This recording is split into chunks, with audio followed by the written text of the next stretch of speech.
The camera opens on two small wheelchairs parked in the center of a silent hospital hallway. A nurse walks past, shaking her head sadly.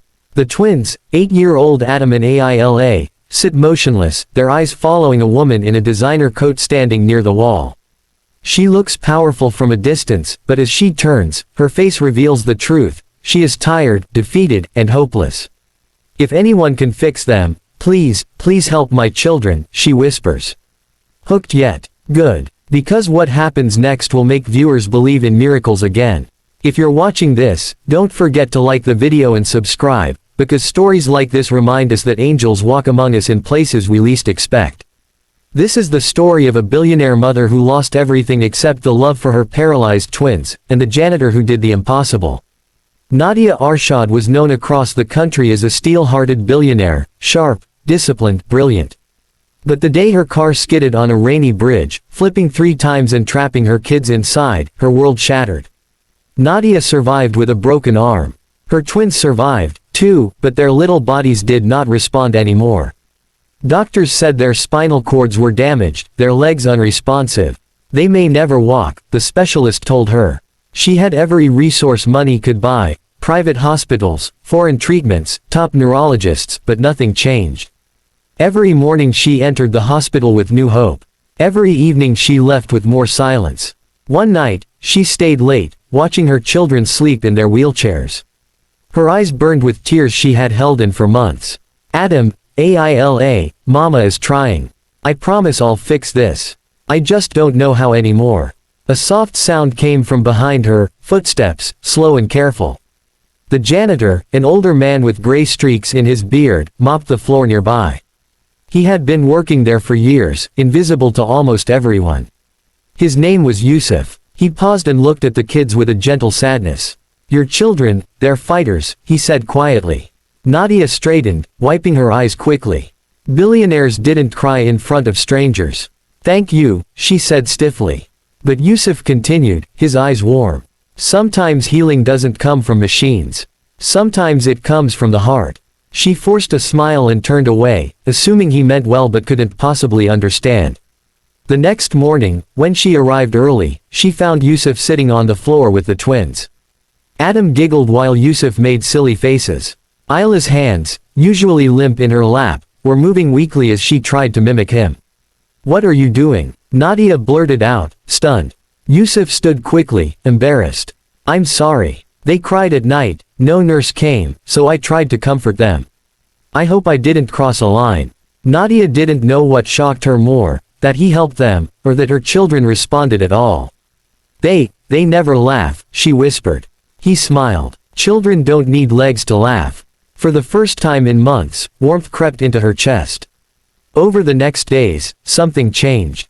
Whenever she arrived, the twins were more lively, smiling, trying to reach out, vocalizing more than they had in months. The nurses told her, "It's the janitor. The kids love him." Nadia didn't understand. She spent millions on therapy, but a janitor was reaching her kids in ways no expert could.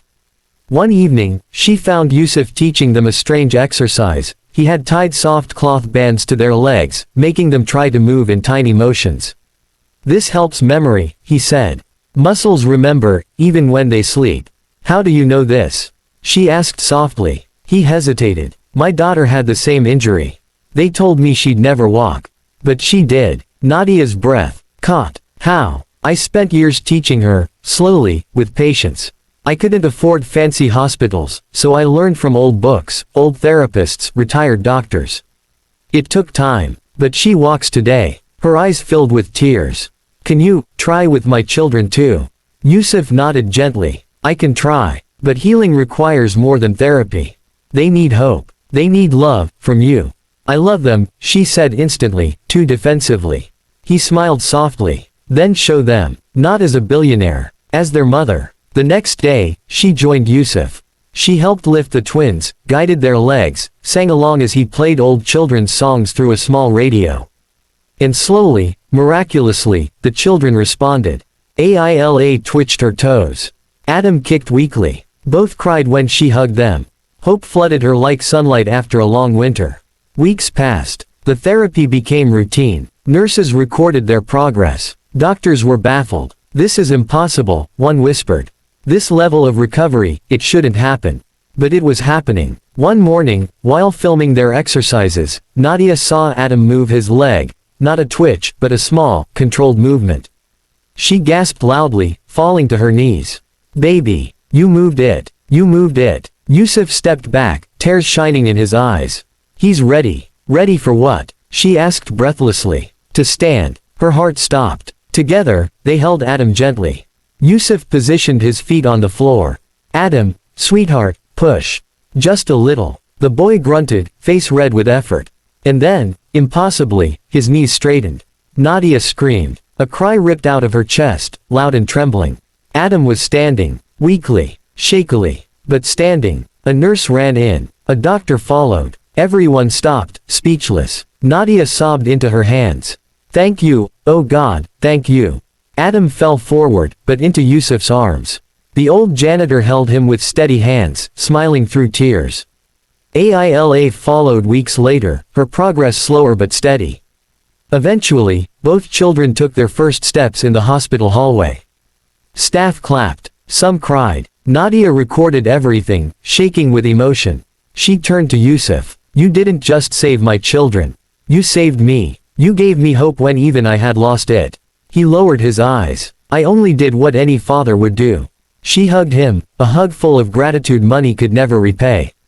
Nadia later offered him anything he wanted, money, a house, a job in her company. He refused everything except one request. "Let me keep helping the kids, until they no longer need me." Months passed. The twins enrolled in school, walking on their own, laughing, even running short distances. Nadia visited Yusuf's home and met his daughter, the girl he once healed. She walked gracefully, proof of his quiet miracle. By the end of the story, the billionaire mother realized something profound. Miracles don't always come from wealth. Sometimes, they come from kindness. Sometimes, they come from people the world overlooks. And sometimes, they come from a janitor.